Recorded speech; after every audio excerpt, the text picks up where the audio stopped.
ವಿದ್ಯಾರ್ಥಿಗಳೇ, ಇವತ್ತಿನ ಒಂದು ಯೂಟ್ಯೂಬ್ ತರಗತಿಗೆ ನಿಮ್ಗೆಲ್ಲರಿಗೂ ಸ್ವಾಗತವನ್ನ ಕೋರ್ತಾ ನಾವಿವತ್ತು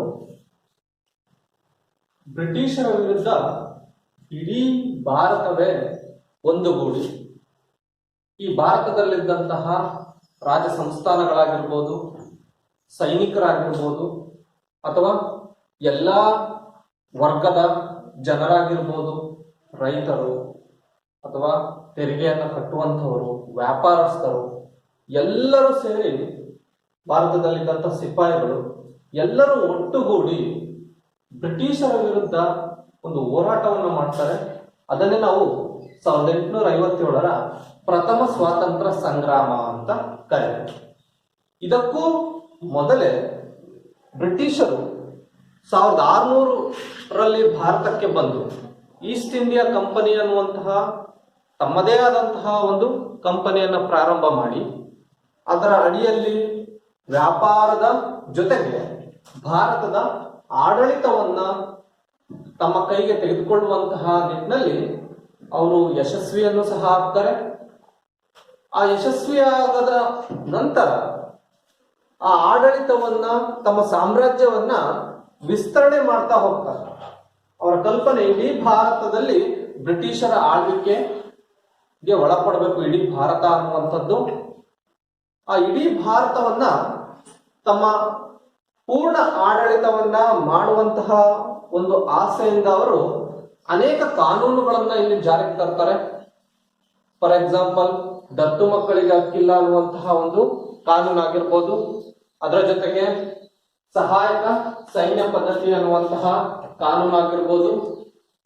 ಈ ರೀತಿಯಾದಂತಹ ಕಾನೂನುಗಳನ್ನ ಜಾರಿಗೆ ತಂದು ಇಡೀ ಭಾರತವನ್ನ ತಮ್ಮ ತೆಕ್ಕೆಗೆ ತೆಗೆದುಕೊಳ್ಳೋದ್ರಲ್ಲಿ ಅವರು ಯಶಸ್ಸನ್ನು ಸಾಧಿಸ್ತಾರೆ. ಸೊ ಈ ದತ್ತು ಮಕ್ಕಳಿಗೆ ಹಕ್ಕಿಲ್ಲ ಅನ್ನುವಂತಹ ಒಂದು ಸಣ್ಣ ಕಾನೂನಿನಿಂದ ಯಾವ ಭಾರತೀಯ ಸಂಸ್ಥಾನದ ರಾಜರಿಗೆ ಮಕ್ಕಳಿಲ್ಲವೋ ಆ ಮಕ್ಕಳಿಲ್ಲದೆ ಇರುವಂತಹ ರಾಜ ತನ್ನ ಸಾಮ್ರಾಜ್ಯವನ್ನ ಬ್ರಿಟಿಷರಿಗೆ ಬಿಟ್ಕೊಡ್ಬೇಕಾಗಿತ್ತು. ಅಥವಾ ಆ ರಾಜ ತನಗೆ ಮಕ್ಕಳಿಲ್ಲ, ನಾನು ಯಾವುದೋ ಒಂದು ಮಗುವನ್ನ ದತ್ತು ತೆಗೆದುಕೊಳ್ತೀನಿ, ಆ ದತ್ತು ತೆಗೆದುಕೊಂಡಂತಹ ಮಗುವಿಗೆ ಎಲ್ಲಾ ವಿದ್ಯೆಗಳನ್ನ ಕಲಿಸಿ ಆತನನ್ನ ನನ್ನ ಸರ್ವಾಧಿಕಾರಿಯಾಗಿ, ಅಂದ್ರೆ ನಾನು ನಿವೃತ್ತಿ ಹೊಂದ ನಂತರ ನನ್ನ ಸಿಂಹಾಸನದ ಮೇಲೆ ಆ ದತ್ತು ಮಗುವನ್ನ ಕೂರಿಸ್ತೀನಿ, ಅವನು ರಾಜ್ಯದ ಆಡಳಿತವನ್ನ ನೋಡ್ಕೊಂಡು ಹೋಗ್ತಾನೆ, ಇಡೀ ಸಂಸ್ಥಾನದ ಎಲ್ಲ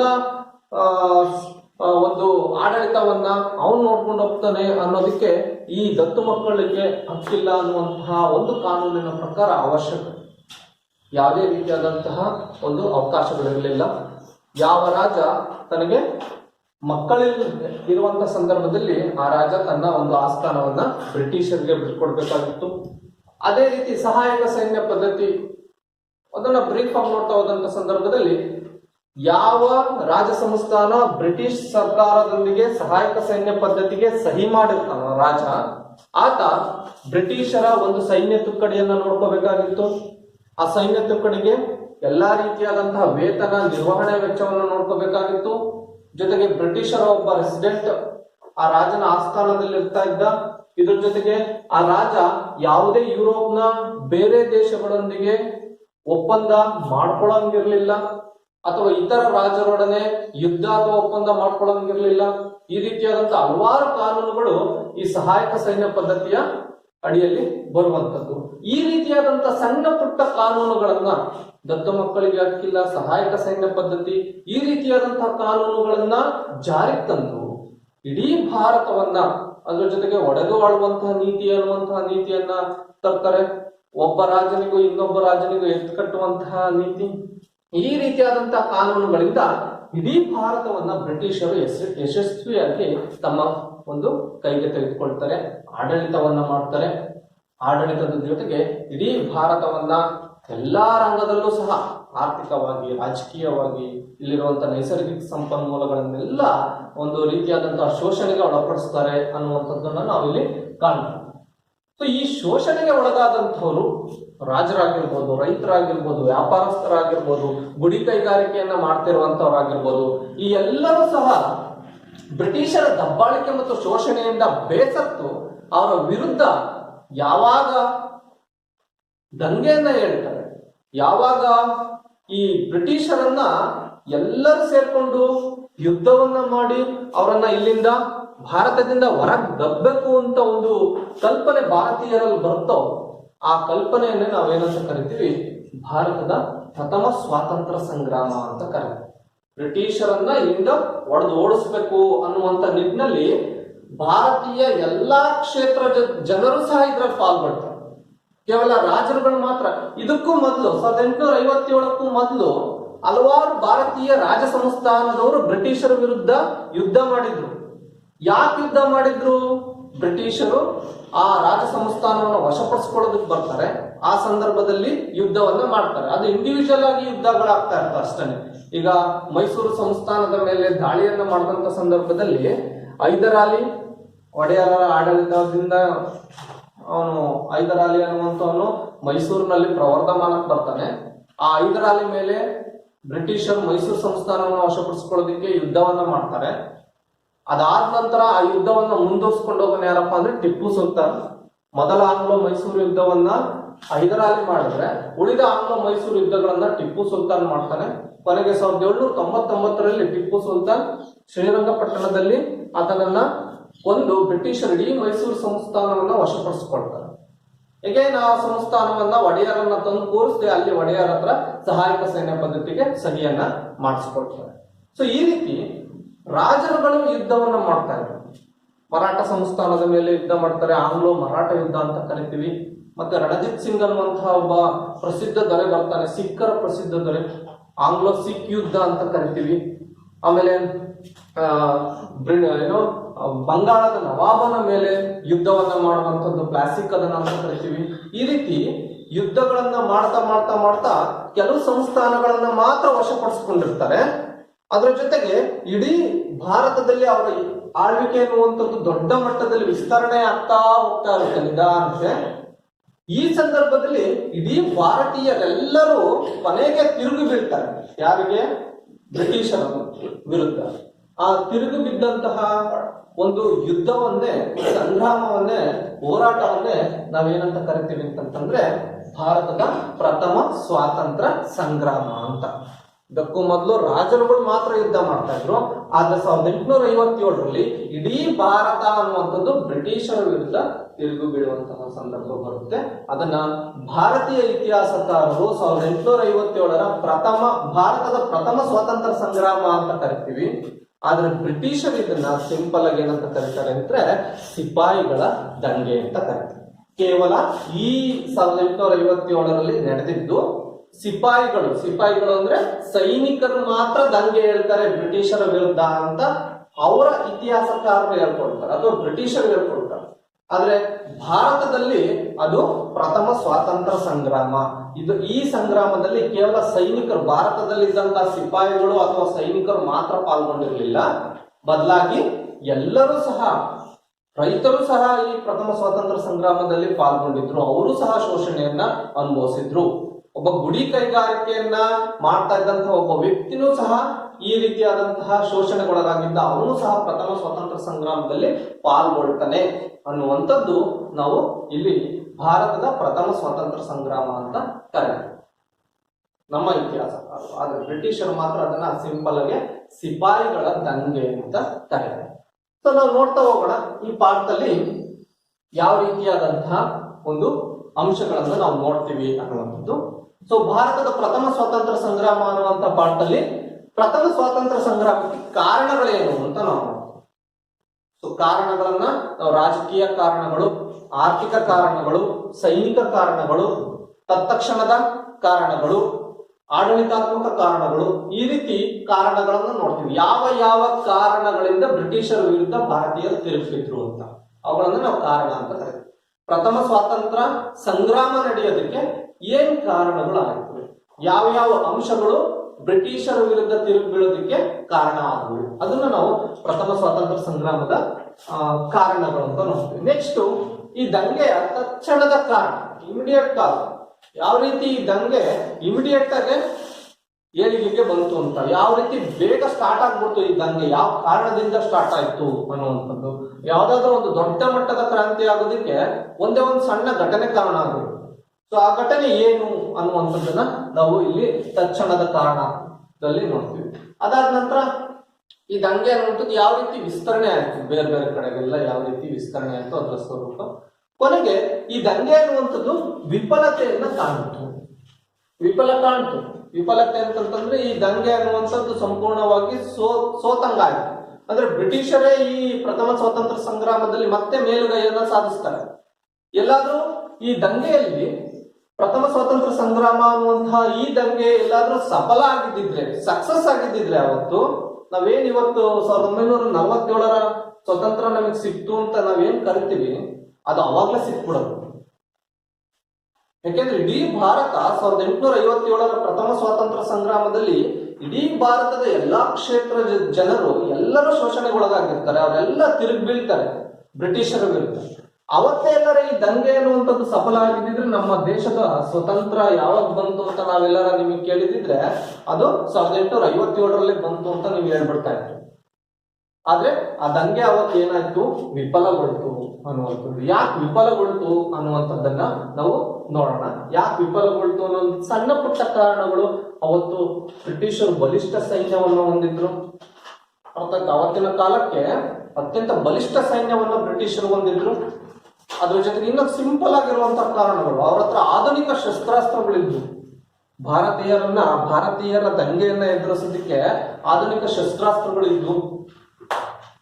ಆಮೇಲೆ ಭಾರತೀಯ ಎಷ್ಟೋ ಜನ ರಾಜರುಗಳು ಅವ್ರ ಜೊತೆ ಕೈ ಜೋಡಿಸಿರ್ತಾರೆ. ಅರ್ಥ ಆಯ್ತಾ? ಈಗ ಊರಲ್ಲಿ ಯಾರೋ ಬಂದು ಕಳ್ತನ ಮಾಡ್ತಾ ಇದ್ದಾನೆ ಅಂತಂದ್ರೆ ಅವನಿಗೆ ಧೈರ್ಯ ಇರಲ್ಲ ಇಲ್ಲಿ ಕಳ್ತನ ಮಾಡೋದಕ್ಕೆ. ಅವನಿಗೆ ಧೈರ್ಯ ತುಂಬೋನ್ ಯಾರಪ್ಪ ಅಂದ್ರೆ ಊರಲ್ಲೇ ಒಬ್ಬ ಸಹಾಯ ಮಾಡೋನಿರ್ತಾನ. ಯಾವುದೋ ಬೇರೆ ಸ್ಥಳದಿಂದ ಬಂದು ನಿಮ್ಮೂರಲ್ಲಿ ಒಂದು ಕಳ್ತನ ಆಗಿದೆ ಅಂತಂತಂದ್ರೆ ಅದು ಸಾಧ್ಯನೇ ಇಲ್ಲ. ಅವನಿಗೆ ಭಯ ಇರುತ್ತೆ. ಆ ಭಯವನ್ನು ಹೋಗ್ಲಾಡ್ಸಿರೋನ್ ಯಾರಪ್ಪ ಅಂತಂತಂದ್ರೆ ಊರೊಳಗೆ ಹೋಗ್ಬಿರ್ತಾನ ಅವನಿಗೆ ಸಹಾಯ ಮಾಡೋದೇ. ನೀನ್ ಬಾ, ನಾನು ಇರ್ತೀನಿ, ಇಲ್ಲೇನಾಗಲ್ಲ, ನಾನೆಲ್ಲ ನೋಡ್ಕೊಂತೀನಿ, ಬಂದು ದೋಚ್ಕೊಂಡು ಹೋಗ್ಬಿಡು ಅಂತ. ಸೊ ಅವತ್ತಿನ ಬ್ರಿಟಿಷರ ಒಂದು ಮನಸ್ಥಿತಿನೂ ಸಹ ಹಂಗೆ ಇತ್ತು. ಸೊ ಬ್ರಿಟಿಷರು ಇಲ್ಲಿ ರಾಜಾರೋಷವಾಗಿ ಆಡಳಿತವನ್ನ ಮಾಡೋದಕ್ಕೆ, ಯಾರ ಭಯವೂ ಇಲ್ದಲೆ ಆಡಳಿತ ಮಾಡೋದಕ್ಕೆ ಮುಖ್ಯವಾದಂತ ಒಂದು ಕಾರಣ ಏನಪ್ಪಾ ಅಂತಂತಂದ್ರೆ ಇಲ್ಲಿನ ನಮ್ಮ ದೇಶದ ಎಷ್ಟೋ ಸ್ಥಳೀಯ ರಾಜರುಗಳು ಬ್ರಿಟಿಷರ ಪರವಾಗಿರ್ತಾರೆ, ಬ್ರಿಟಿಷರಿಗೆ ಬೆಂಬಲವನ್ನು ಕೊಡ್ತಾ ಇರ್ತಾರೆ. ಅದು ಸಹ ಒಂದು ವಿಫಲತೆಗೆ ಕಾರಣ. ಸೊ ಈ ಕಾರಣಗಳನ್ನ ನಾವು ನೋಡ್ತಾ ಹೋಗೋಣ ಮುಂದಿನ ತರಗತಿ. ನೆಕ್ಸ್ಟ್ ಪರಿಣಾಮ, ಈ 1857ರ ದಂಗೆಯಿಂದ ಆದಂತ ಪರಿಣಾಮ ಏನು ಅಂತ ಬ್ರಿಟಿಷರಿಗೆ ಫಸ್ಟ್ ಟೈಮ್ ಗೊತ್ತಾಗುತ್ತೆ, ನಾವೆಲ್ಲರ ಭಾರತೀಯರನ್ನ ಎದುರಾಕೊಂಡ್ರೆ ನಾವ್ ಇಲ್ಲಿರಕ್ ಸಾಧ್ಯನೇ ಇಲ್ಲ. ಆತರ ಒಂದು ಪರಿಣಾಮ. ಯಾಕೆಂದ್ರೆ ಇಡೀ ಭಾರತದಾದ್ಯಂತ 1857ರ ದಂಗೆ ನಡೆಯುತ್ತೆ. ಅಲ್ಲಿವರೆಗೂ ಹೆಂಗ್ ನಡೀತಾ ಇತ್ತು, ಬ್ರಿಟಿಷರ ವಿರುದ್ಧ ದ್ವೇಷ ಅನ್ನುವಂಥದ್ದು ಕೇವಲ ರಾಜರುಗಳು ತೋರಿಸ್ತಾ ಇದ್ರು. ಈಗ ಟಿಪ್ಪು ಸುಲ್ತಾನ್ ಅವ್ರ ವಿರುದ್ಧ ಯುದ್ಧ ಮಾಡ್ತಾ ಇದ್ರು, ಮರಾಠರು ಅವ್ರ ವಿರುದ್ಧ ಯುದ್ಧ ಮಾಡ್ತಾ ಇದ್ರು, ಸಿಖ್ಖರು ಅವ್ರ ವಿರುದ್ಧ ಯುದ್ಧ ಮಾಡ್ತಾ ಇದ್ರು. ಈ ಎಲ್ಲ ಯುದ್ಧಗಳಲ್ಲಿ ಬ್ರಿಟಿಷರು ಗೆದ್ರು ಸಹ ಆ ಎಲ್ಲ ಸಂಸ್ಥಾನಗಳನ್ನು ವಶಪಡಿಸಿಕೊಂಡಿರ್ತಾರೆ. ಆದ್ರೆ ಇಡೀ ಭಾರತ ನಮ್ ವಿರುದ್ಧ ತಿರುಗಿ ಬೀಳುತ್ತೆ ಅಂತ ಅವ್ರಿಗೆ ಯಾವತ್ತೂ ಸಹ ಗೊತ್ತಾಗಿರ್ಲಿಲ್ಲ. ಅದು ಗೊತ್ತಾಗಿದ್ದು 1857. ಎಲ್ಲಾ ಸ್ಥಳೀಯ ಜನರೆಲ್ಲರೂ ಸಹ ನಮ್ಮ ಮೇಲೆ ತಿರುಗಿ ಬೀಳ್ತಾ ಇದ್ದಾರೆ, ನಮ್ಮ ದ್ವೇಷವನ್ನ ಸಾಧಿಸ್ತಾ ಇದ್ದಾರೆ ನಮ್ಮ ಮೇಲೆ ಅಂತ ಅದು ಗೊತ್ತಾಗುತ್ತೆ 1857ರಲ್ಲಿ. ಅದು ಪರಿಣಾಮ. ಅವಾಗ ನಿಧಾನಕ್ಕೆ ನಾವೆಲ್ಲಾದ್ರೂ ಇಲ್ಲಿ ಇದೇ ತರ ಶೋಷಣೆ ಮಾಡ್ತಾ ಇದ್ರೆ ನಾವಿಲ್ಲಿ ಇರಕ್ ಸಾಧ್ಯ ಇಲ್ಲ. ನಾವು ನಿಧಾನಕ್ಕೆ ಇವರನ್ನ ಅಭಿವೃದ್ಧಿ ಮಾಡಬೇಕು, ಇವರ ಮನಸ್ಸುಗಳನ್ನ ಗೆಲ್ಲಬೇಕು, ಇಲ್ಲಿನ ಜನರ ಮನಸ್ಸುಗಳನ್ನ ಗೆಲ್ಲಬೇಕು. ಆಮೇಲೆ ಹಲವಾರು ಬದಲಾವಣೆಗಳನ್ನ ಮಾಡ್ತಾ ಇರ್ತಾರೆ, ಅದು ಭಾರತೀಯರಿಗೆ ಇಷ್ಟ ಇರಲಿಲ್ಲ. ಈಗ ಬರ್ತವೆ ಈಗ ರಾಜಕೀಯ ಕಾರಣಗಳು, ಇವೆಲ್ಲ ಈ ದತ್ತು ಮಕ್ಕಳಿಗೆ ಹಕ್ಕಿಲ್ಲ, ಸಹಾಯಕ ಸೈನ್ಯ ಪದ್ಧತಿ, ಇವೆಲ್ಲ ತಂದಂತಹ ಕಾನೂನುಗಳು ಭಾರತೀಯರಿಗೆ ಇಷ್ಟ ಇರಲಿಲ್ಲ. ನಿಧಾನಕ್ಕೆ ಆ ಕಾನೂನುಗಳನ್ನ ವಾಪಸ್ ಪಡೆಯುವಂತಹದ್ದು ನಡೀತಾ ಹೋಗುತ್ತೆ. ಆಮೇಲೆ ಭಾರತೀಯ ಧಾರ್ಮಿಕವಾದಂತಹ ಕೆಲವು ಒಂದು ಪದ್ಧತಿಗಳ ಮೇಲೆ ಅವರ ಹಸ್ತಕ್ಷೇಪವನ್ನು ಮಾಡ್ತಾ ಇರ್ತಾರೆ, ಧರ್ಮದ ಆಧಾರದ ಮೇಲೆ. ಆ ಎಲ್ಲ ಹಸ್ತಕ್ಷೇಪವನ್ನು ನಿಧಾನಕ್ಕೆ ನಿಲ್ಲಿಸ್ತಾ ಬರ್ತಾರೆ. ಯಾಕೆಂದ್ರೆ ಇಲ್ಲಿ ಭಾರತೀಯರು ಅವತ್ತಿನ ಕಾಲಕ್ಕೆ ಹಿಂದೂಗಳು ಹೆಚ್ಚಾಗಿದ್ರು, ಸ್ವಲ್ಪ ಮಟ್ಟಿನ ಮುಸ್ಲಿಂ ಜನರು ಸಹ ಇದ್ರು. ಈ ಧಾರ್ಮಿಕ ಆಚರಣೆಗಳ ಮಧ್ಯದಲ್ಲಿ ಅವರ ಹಸ್ತಕ್ಷೇಪ ಅನ್ನುವಂಥದ್ದು ಇತ್ತು. ಯಾಕೆಂದ್ರೆ ಅವರ ಮೂಲ ಕಲ್ಪನೆಯೂ ಸಹ ಒಂದಾಗಿತ್ತು. ಇಲ್ಲಿ ಭಾರತದಲ್ಲಿ ಒಂದು ಕ್ರೈಸ್ತ ಮತವನ್ನ ಪೂರ್ತಿ ವಿಸ್ತರಣೆ ಮಾಡಬೇಕು ಅನ್ನುವಂತ ಕಲ್ಪನೆಯೂ ಸಹ ಅವ್ರದಾಗಿತ್ತು ಅಂತ ಹೇಳ್ತಾರೆ. ಸೊ ಆ ಕಾರಣದಿಂದ ಅವರು ಕೆಲವೊಂದು ಆಚರಣೆಗಳನ್ನ ಬದಲಾವಣೆ ತರೋದಕ್ಕೂ ಬಯಸ್ತಾ ಹೋಗ್ತಾರೆ. ಇಲ್ಲಿರುವಂತಹ ಧಾರ್ಮಿಕ ಜನರನ್ನ ಅವರ ನಂಬಿಕೆಗಳನ್ನ ಹಾಳು ಮಾಡುವಂತ ಕೆಲಸಗಳನ್ನ ಕೆಲವುಗಳನ್ನ ಮಾಡ್ತಾರೆ. ಅದು ತಕ್ಷಣದ ಕಾರಣದಲ್ಲೂ ಬರುತ್ತೆ. ಸೊ ಅಂತಹ ಯಾವುದೇ ಕೆಲಸಗಳಿಗೆ ಮುಂದೆ ಕೈ ಹಾಕಕ್ ಹೋಗಲ್ಲ ಅವರು. ಯಾಕೆಂದ್ರೆ ನಾವು ಇಂತಹ ಕೆಲಸಗಳಿಗೆ ಕೈ ಹಾಕಿದ್ರೆ ಭಾರತೀಯರ ದ್ವೇಷವನ್ನ ಕಟ್ಕೋಬೇಕಾಗುತ್ತೆ ಅನ್ನುವಂಥದ್ದು ಅವ್ರ ಮನಸ್ಥಿತಿ ಇತ್ತು. ಅನೇಕ ಬದಲಾವಣೆಗಳನ್ನು 1857ರ ದಂಗೆ ತರುತ್ತೆ. ಅವರ ಆಡಳಿತದಲ್ಲಿ ಬದಲಾವಣೆ ಮಾಡ್ಕೊಳ್ತಾರೆ. ಇಲ್ಲಾಂದ್ರೆ ನಾವ್ ಇಲ್ಲಿ ಇರಕ್ ಆಗಲ್ಲ, ನಮ್ಮನ್ನು ಹೊಡೆದೋಡಿಸ್ಬಿಡ್ತಾರೆ, ಇನ್ನೊಂದ್ಸಲ ಇಲ್ಲರ ದಂಗೆ ಈ ತರದ್ದಾಯ್ತು ಅಂತಂತಂದ್ರೆ ನಾವ್ ಇಲ್ಲಿ ಇರೋದಕ್ಕೆ ಆಗಲ್ಲ ಅನ್ನುವಂತ ಕಲ್ಪನೆ ಬಂದಂತ ಸಂದರ್ಭದಲ್ಲಿ ಇಡೀ ಆಡಳಿತವನ್ನ ಇಂಗ್ಲೆಂಡ್ ನಲ್ಲಿದ್ದಂತಹ ರಾಣಿ, ನಾವೇನಂತೀವಿ ಆ ರಾಣಿ ಅವತ್ತಿನ ಸಾಮ್ರಾಜ್ಯಜ್ಞೆ ಅಂತ ಕರಿತೀವಿ, ಅವಳು ಆಡಳಿತವನ್ನ ನೋಡ್ಕೊಳ್ಳೋದಕ್ಕೆ ಸ್ಟಾರ್ಟ್ ಮಾಡ್ತಾರೆ, ಇಲ್ಲಿನ ಆಡಳಿತ. ಸೊ ಈ ರೀತಿಯಾಗಿ ದಂಗೆ ವಿಫಲತೆಗೆ ಕಾರಣಗಳು ಮತ್ತು ಪರಿಣಾಮಗಳನ್ನ ನಾವು ನೋಡ್ತಾ ಹೋಗ್ತೀವಿ. ಈಗ ಮೊದಲನೇದಾಗಿ ಪ್ರಥಮ ಸ್ವಾತಂತ್ರ್ಯ ಸಂಗ್ರಾಮಕ್ಕೆ ಕಾರಣವನ್ನ ನೋಡೋಣ. ಈ ಕಾರಣಗಳಲ್ಲಿ ಮೊದಲನೇ ಕಾರಣ ಏನಪ್ಪಾ ಅಂದ್ರೆ ರಾಜಕೀಯ ಕಾರಣ. ಈ ರಾಜಕೀಯ ಕಾರಣಗಳಲ್ಲಿ ಏನೇನ್ ಬರುತ್ತೆ ಅಂತಂದ್ರೆ, ಈಗ ಬ್ರಿಟಿಷರು ತಂದಂತಹ ದತ್ತು ಮಕ್ಕಳಿಗೆ ಹಕ್ಕಿಲ್ಲ ಅನ್ನುವಂತ ನೀತಿ, ಇದು ರಾಜಕೀಯ ಕಾರಣದಲ್ಲಿ ಬರುತ್ತೆ. ದತ್ತು ಮಕ್ಕಳಿಗೆ ಹಕ್ಕಿಲ್ಲ ಅನ್ನುವಂತ ನೀತಿ ಸಿಂಪಲ್ ಆಗಿ ನಾನು ಹೇಳಿದೆ, ಯಾವ ರಾಜನಿಗೆ ಸ್ವಂತವಾದಂತಹ ಮಗ ಇರಲ್ವೋ ಆ ಸಂದರ್ಭದಲ್ಲಿ ಆ ರಾಜ ತಾನು ಗಟ್ಟುಮುಟ್ಟಾಗಿರೋ ತನಕ ಆಡಳಿತವನ್ನ, ಆ ಸಾಮ್ರಾಜ್ಯದ ಆ ರಾಜ ತನ್ನ ಆಸ್ಥಾನದ ಆಡಳಿತವನ್ನ ನೋಡ್ಕೋಬೇಕು. ಆತನ ಕಾಲಾನಂತರ, ಕಾಲ ಮೀನ್ಸ್ ಅವ್ರಿಗೆ ವಯಸ್ಸಾದ ನಂತರ ಎಲ್ಲಿ ತನಕ ಆಡಳಿತ ಮಾಡ್ತಾನೋ ಅಲ್ಲಿ ತನಕ ಅವನದೇ ರಾಜ್ಯ. ಅದಾದ ನಂತರ ಆ ರಾಜ್ಯ, ಇಡೀ ಆತನ ಸಾಮ್ರಾಜ್ಯ ಯಾರ ಪಾಲಾಗುತ್ತೆ ಅಂತಂದ್ರೆ ಅದು ಬ್ರಿಟಿಷರ ಪಾಲಾಗುತ್ತೆ. ನೋಡಿ, ಸಿಂಪಲ್ ಆಗಿರುವಂತಹ ಒಂದು ನೀತಿ ಇದು. ದತ್ತು ಮಕ್ಕಳಿಗೆ ಹಕ್ಕಿಲ್ಲ. ಆ ರಾಜ ತನಗೆ ಮಕ್ಕಳಿಲ್ಲ ಅಂತ ಯಾವ್ದೋ ಮಗುವನ್ನ ದತ್ತು ತೆಗೆದುಕೊಂಡು ಅಡಾಪ್ಟ್ ಮಾಡ್ಕೊಳ್ಳೋದು ಅಂತ ಅಂತಾರೆ. ನನಗೆ ಮಕ್ಕಳಿಲ್ಲ, ನಾನು ಇನ್ನೊಂದು ಮಗುವನ್ನ ದತ್ತು ತಗೊಳ್ತೀನಿ, ಅವನಿಗೆ ಎಲ್ಲಾ ಸಕಲ ವಿದ್ಯೆಗಳನ್ನ ಕಲಿಸ್ತೀನಿ, ಅವನನ್ನ ನನ್ನ ನಿವೃತ್ತಿ ನಂತರ ನನ್ನ ಸಿಂಹಾಸನದ ಮೇಲೆ ಕೂರಿಸ್ತೀನಿ, ಅವನೇ ಆ ಸಾಮ್ರಾಜ್ಯದ ರಾಜ ಅಂತ ಮಾಡ್ಕೊಳಂಗೆ ಇರಲಿಲ್ಲ ಅವತ್ತಿನ ಕಾಲಕ್ಕೆ. ನಿನಗೆ ಮಕ್ಕಳಿಲ್ವಾ, ನೀನು ಆಡಳಿತ ಮಾಡೋ ತನಕ ಮಾಡು, ಆಡಳಿತ ನಿಂದು ಮುಗಿದ ನಂತರ ಇಡೀ ಸಾಮ್ರಾಜ್ಯ ಅದು ಯಾರ ಪಾಲಾಗುತ್ತೆ? ಅದು ಬ್ರಿಟಿಷರ ಪಾಲಾಗುತ್ತೆ. ಅದನ್ನ ನಾವೇನಂತ ಕರಿತೀವಿ, ದತ್ತು ಮಕ್ಕಳಿಗೆ ಹಕ್ಕಿಲ್ಲ ಅನ್ನುವಂತಹ ನೀತಿ. ನಿಮಗೆಲ್ಲ ಗೊತ್ತೇ ಇದೆ, ಅದು ಸಂಗೊಳ್ಳಿ ರಾಯಣ್ಣ ಅಂತ ನೀವು ಪಿಕ್ಚರ್ ನೋಡಿದ್ರಿ ಕನ್ನಡದಲ್ಲಿ. ಆ ಸಂಗೊಳ್ಳಿ ರಾಯಣ್ಣ ಅನ್ನುವಂತಹ ಪಿಕ್ಚರ್ ಅಲ್ಲಿ ಈ ಸಂಗೊಳ್ಳಿ ರಾಯಣ್ಣ ಅನ್ನುವಂಥವ್ನು ಬ್ರಿಟಿಷರ ವಿರುದ್ಧ ತಿರುಗಿ ಬೀಳೋದು ಅವನು ಸಿಂಹಾಸನದ ಮೇಲೆ ಕೂರ್ಬೇಕು ಅಂತ ಅಲ್ಲ. ಅರ್ಥ ಆಯ್ತಾ? ಅಲ್ಲಿ ರಾಣಿ ಇರ್ತಾಳೆ, ರಾಣಿಗೆ, ಆ ರಾಜ ಮತ್ತು ರಾಣಿಗೆ ಮಕ್ಕಳಿರಲ್ಲ, ಅವ್ರಿಬ್ರು ಸೇರ್ಕೊಂಡು ಒಂದು ಮಗುವನ್ನ ದತ್ತು ತೆಗೆದುಕೊಂಡಿರ್ತಾರೆ. ಸೊ ಇತಿಹಾಸ ಇರೋದು ಹಿಂಗೆ. ಆ ಫಿಲಂ ಹೆಂಗಿದೆ ನಾನು ನೋಡಿಲ್ಲ. ಅದ್ರಲ್ಲೊಬ್ಬ ಚಿಕ್ಕ ಹುಡುಗ ಇರ್ತಾನೆ, ಅವನನ್ನ ಪಟ್ಟಕ್ಕೆ ಕೂರಿಸ್ಬೇಕು ಅಂತ ಸಂಗೊಳ್ಳಿ ರಾಯಣ್ಣ ಯುದ್ಧವನ್ನ ಮಾಡ್ತಾನೆ ಬ್ರಿಟಿಷರ ವಿರುದ್ಧ. ನೀವೆಲ್ಲ ನೋಡಿದಿರಿ ಅನ್ಸುತ್ತೆ ಆ ಫಿಲಂ ಅಲ್ಲಿ. ಆತ ದತ್ತು ಮಗ. ಸೊ ಈ ರೀತಿಯಾದಂತಹ ಯಾವಾಗ ಈ ಕಿತ್ತೂರು ಅನ್ನುವಂತಹ ಸಂಸ್ಥಾನ ಈ ದತ್ತು ಮಕ್ಕಳಿಗೆ ಹಕ್ಕಿಲ್ಲ ಅನ್ನುವಂತ ಕಾನೂನು ಜಾರಿಗೆ ಬರುತ್ತೆ, ಅಲ್ಲಿನ ರಾಜ ಮತ್ತು ರಾಣಿಗೆ ಮಕ್ಕಳಿರಲ್ಲ, ಆ ಮಗುವನ್ನ ದತ್ತು ತೆಗೆದುಕೊಂಡು ಆ ಸಿಂಹಾಸನದ ಮೇಲೆ ಕೂರ್ಸೋದಕ್ಕೆ ರೆಡಿಯಾಗಿರ್ತಾರೆ.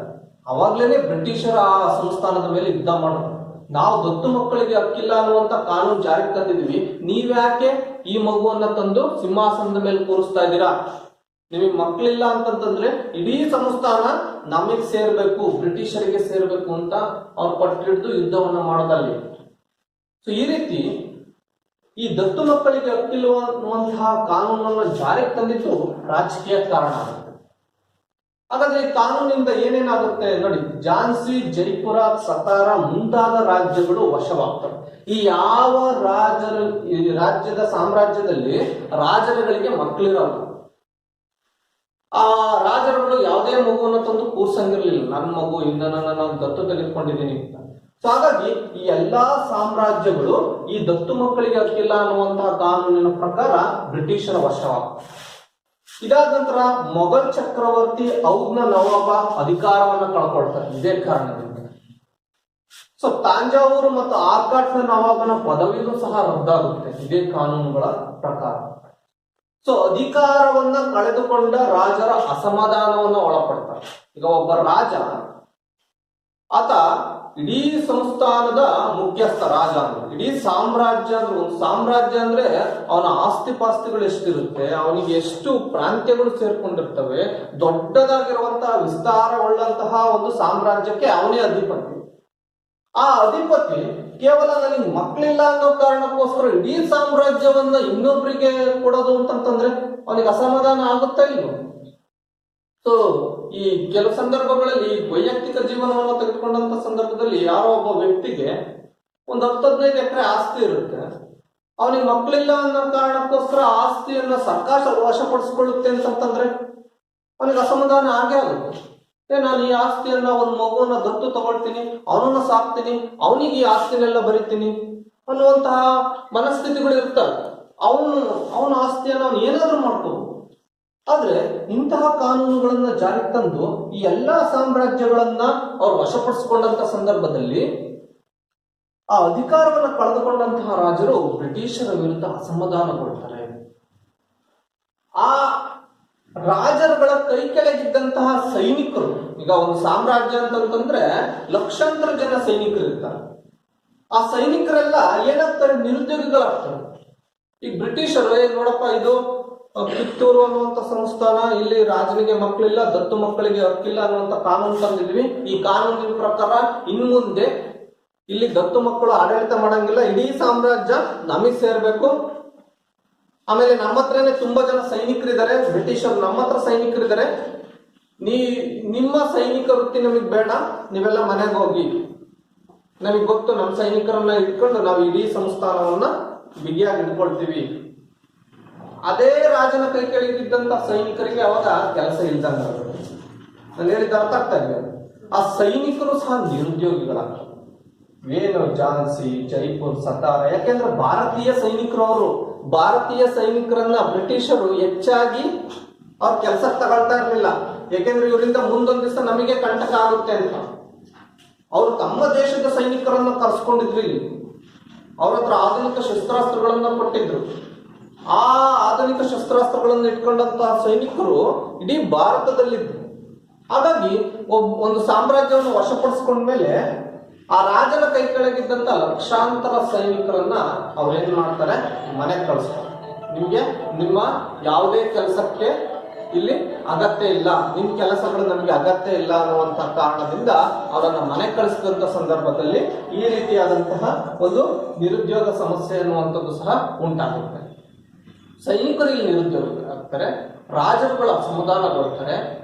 ದತ್ತು ಮಕ್ಕಳಿಲ್ಲದೆ ಇರುವಂತ ಸಂದರ್ಭದಲ್ಲಿ ಯಾರಿಗೆ ಮಕ್ಕಳಿರಲ್ಲ ಆ ಎಲ್ಲಾ ಸಾಮ್ರಾಜ್ಯಗಳನ್ನ ಬ್ರಿಟಿಷರು ವಶಪಡಿಸಿಕೊಳ್ತಾರೆ. ಸೊ ಈ ರಾಜರುಗಳು ಮತ್ತೆ ಅವ್ರ ಕೆಳಗೆ ಬ್ರಿಟಿಷರ ಈ ಕಾನೂನಿನಿಂದ ನಿರುದ್ಯೋಗಿಗಳಾದಂತಹ ಸೈನಿಕರು ಇವರೆಲ್ಲರೂ ಸೇರಿಕೊಂಡು 1857ರಲ್ಲಿ ಬ್ರಿಟಿಷರ ವಿರುದ್ಧ ತಿರುಗಿ ಬೀಳ್ತಾರಲ್ಲ, ಅದನ್ನೇ ನಾವೇನಂತ ಕರಿತೀವಿ ರಾಜಕೀಯ ಕಾರಣ. ಇಷ್ಟು ರಾಜಕೀಯ ಕಾರಣ. ನಿಮ್ಗೆ ಕೇಳ್ಬೋದು, ಭಾರತದ ಪ್ರಥಮ ಸ್ವಾತಂತ್ರ್ಯ ಸಂಗ್ರಾಮಕ್ಕೆ ರಾಜಕೀಯ ಕಾರಣಗಳನ್ನ ತಿಳಿಸಿ ಅಂತ 3 ಅಂಕದ ಪ್ರಶ್ನೆಗಳು ಈ ಪಾಠದಿಂದ ಬರುವಂತವ್ರು ಮರ್ಜ್ ಮಾಡಿ ಕೇಳ್ಬಿಡ್ತಾರೆ.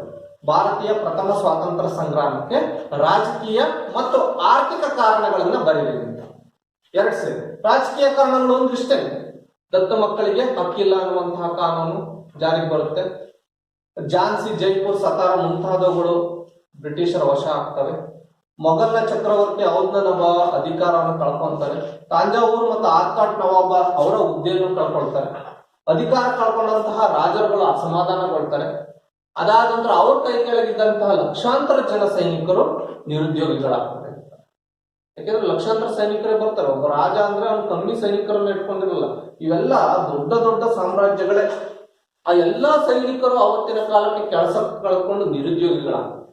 ಇದಕ್ಕೆ ಮುಖ್ಯವಾದಂತಹ ಕಾರಣ ಯಾರು? ಬ್ರಿಟಿಷರು. ಅವ್ರು ತಂದಂತ ದತ್ತು ಮಕ್ಕಳಿಗೆ ಹಕ್ಕಿಲ್ಲ ಅನ್ನುವಂತ ನೀತಿ. ಸೊ ಈ ಒಂದು ನೀತಿಯ ವಿರುದ್ಧವಾಗಿ 1857ರ ಪ್ರಥಮ ಸ್ವಾತಂತ್ರ್ಯ ಸಂಗ್ರಾಮದಲ್ಲಿ ಈ ಎಲ್ಲಾ ಸಾಮ್ರಾಜ್ಯದ ರಾಜರುಗಳು ಮತ್ತು ಅಲ್ಲಿ ಅಧಿಕಾರವನ್ನ ಕಳ್ಕೊಂಡಂತಹ ಸೈನಿಕರು, ಹುದ್ದೆಯನ್ನ ಕಳ್ಕೊಂಡಂತಹ ರಾಜರುಗಳು ಎಲ್ಲರೂ ಸಹ ಬ್ರಿಟಿಷರ ವಿರುದ್ಧ ತಿರುಗಿಬಿಡ್ತಾರಲ್ಲ, ಅದನ್ನೇ ನಾವೇನಂತ ಕರಿತೀವಿ, ಪ್ರಥಮ ಸ್ವಾತಂತ್ರ್ಯ ಸಂಗ್ರಾಮಕ್ಕೆ ರಾಜಕೀಯ ಕಾರಣಗಳು ಅಂತ ಕರಿತೀವಿ. ನಂತರ ನಾವು ಆರ್ಥಿಕ ಕಾರಣಗಳನ್ನು ನೋಡ್ತಾ ಹೋಗೋಣ. ಆರ್ಥಿಕವಾಗಿ ಭಾರತೀಯರನ್ನ ಇದು ರಾಜಕೀಯವಾಗಿ ಶೋಷಣೆ ಮಾಡಿದ್ರು. ರಾಜಕೀಯ ಕಾರಣ ರಾಜಕೀಯ ಕಾರಣದಲ್ಲಿ ರಾಜರುಗಳು ಬರ್ತಾರೆ, ಸೈನಿಕರು ಬರ್ತಾರೆ, ಅವರ ಹುದ್ದೆಗಳು ಬರ್ತಾರೆ, ಇವು ರಾಜಕೀಯ ಕಾರಣ. ನೆಕ್ಸ್ಟ್ ಆರ್ಥಿಕ ಕಾರಣ ಏನು ಅಂತ ನೋಡೋಣ. ಯಾವ್ಯಾವ ರೀತಿ ಆರ್ಥಿಕವಾಗಿ ಭಾರತವನ್ನ ಅವರು ಶೋಷಣೆ ಮಾಡಿದ್ರು, ಆರ್ಥಿಕವಾದಂತಹ ಕಾರಣಗಳನ್ನ ಇಟ್ಕೊಂಡು ಯಾರ್ಯಾರು ಬ್ರಿಟಿಷರ ವಿರುದ್ಧ ಪ್ರಥಮ ಸ್ವಾತಂತ್ರ್ಯ ಸಂಗ್ರಾಮದಲ್ಲಿ ಪಾಲ್ಗೊಂಡ್ರು ಅನ್ನುವಂಥದ್ದನ್ನ ನಾವು ಆರ್ಥಿಕ ಕಾರಣಗಳು ಅಂತ ಕರಿತೀವಿ.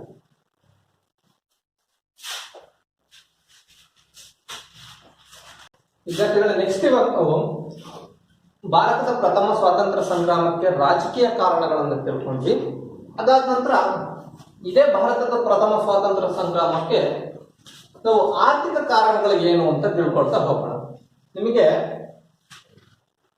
9 ಪ್ರಶ್ನೆಗಳು ಎಕ್ಸಾಮ್ ಅಲ್ಲಿ ಇರ್ತವೆ 3 ಅಂಕಗಳಿಗೆ. ಟೋಟಲ್ 27 ಮಾರ್ಕ್ಸ್ ಕೇವಲ 3 ಅಂಕದ ಪ್ರಶ್ನೆಗಳಿಗೆ ಹೆಚ್ಚಾಗಿ ಇರುವಂತದ್ದನ್ನ ನಾವು ನೋಡ್ತೀವಿ. 9 ಪ್ರಶ್ನೆಗಳು 3 ಅಂಕದ ಪ್ರಶ್ನೆಗಳು. ಹಾಗಾಗಿ ಈ ಪಾಠದಿಂದ 3 ಮಾರ್ಕ್ಸ್ಗೆ ಒಂದು ಪ್ರಶ್ನೆ ಬಂದೇ ಬರುತ್ತೆ. ಅದನ್ನ ಪ್ರಥಮ ಸ್ವಾತಂತ್ರ್ಯ ಸಂಗ್ರಾಮಕ್ಕೆ ರಾಜಕೀಯ ಮತ್ತು ಆರ್ಥಿಕ ಕಾರಣಗಳನ್ನ ತಿಳಿಸಿ ಅಂತ ಕೇಳಬಹುದು. ಒಂದೇ ಕಾರಣವನ್ನ ಯಾವತ್ತೂ ಸಹ ಕೇಳಿಲ್ಲ, 2 ಕಾರಣಗಳನ್ನು ಸೇರಿಸಿ ಒಂದು ಪ್ರಶ್ನೆಯನ್ನ ಮಾಡ್ತಾರೆ. ಸೊ ಈಗ ನಾವು ಆರ್ಥಿಕ ಕಾರಣಗಳನ್ನ ನೋಡ್ತಾ ಹೋಗೋಣ. ಆರ್ಥಿಕವಾಗಿ ಬ್ರಿಟಿಷರು ಭಾರತವನ್ನ ಯಾವ್ಯಾವ ರೀತಿ ಶೋಷಣೆಯನ್ನ ಮಾಡಿದ್ರು, ಆ ಶೋಷಣೆಗೆ ಒಳಪಟ್ಟಂತವರು ಬ್ರಿಟಿಷರ ವಿರುದ್ಧ ತಿರುಗಿ ಬೀಳ್ತಾರೆ 1857. ಅರ್ಥಾತ್ ಆರ್ಥಿಕವಾಗಿ ಅಂದ್ರೆ ಹಣಕಾಸಿನ ವಿಚಾರದಲ್ಲಿ ನಿರುದ್ಯೋಗಿಗಳನ್ನ ಮಾಡೋದು, ಸುಂಕವನ್ನ ಹೆಚ್ಚು ಕಟ್ಟೋ ತರ ಮಾಡೋದು, ಕಂದಾಯವನ್ನ ಹೆಚ್ಚು ಕಟ್ಟೋ ತರ ಮಾಡುವಂಥದ್ದು. ಈ ಸಂದರ್ಭದಲ್ಲಿ ಬ್ರಿಟಿಷರ ಆಡಳಿತ ಇರುತ್ತೆ. ಬ್ರಿಟಿಷರು ಎಲ್ಲಾ ಭಾರತವನ್ನ ರಾಜರುಗಳನ್ನ ವಶಪಡಿಸಿಕೊಂಡು ಪ್ರಾಂತ್ಯಗಳನ್ನ ವಶಪಡಿಸಿಕೊಂಡು ಆಡಳಿತ ಮಾಡಕ್ ಸ್ಟಾರ್ಟ್ ಮಾಡಿದಂತ ಸಂದರ್ಭದಲ್ಲಿ ಕಾನೂನುಗಳನ್ನ ತರುವಂತಹ ಜವಾಬ್ದಾರಿನೂ ಅವ್ರದೇ ಆಗಿರುತ್ತೆ. ಆ ಕಾನೂನುಗಳನ್ನ ಹೆಂಗ್ ತರ್ತಾರೆ ಅಂತಂದ್ರೆ ಜನರ ಹಿತಾಸಕ್ತಿಗೆ ಅನುಗುಣವಾಗಿ ಕಾನೂನುಗಳನ್ನ ತರೋದಿಲ್ಲ. ಬ್ರಿಟಿಷರು ತಮ್ಮ ಖಜಾನೆಯನ್ನ ತುಂಬಿಸ್ಕೊಳ್ಳೋದಿಕ್ಕೆ ತಮ್ಮ ಹಿತಾಸಕ್ತಿಗೋಸ್ಕರ ಕಾನೂನುಗಳನ್ನ ಜಾರಿಗೆ ತರ್ತಾರೆ.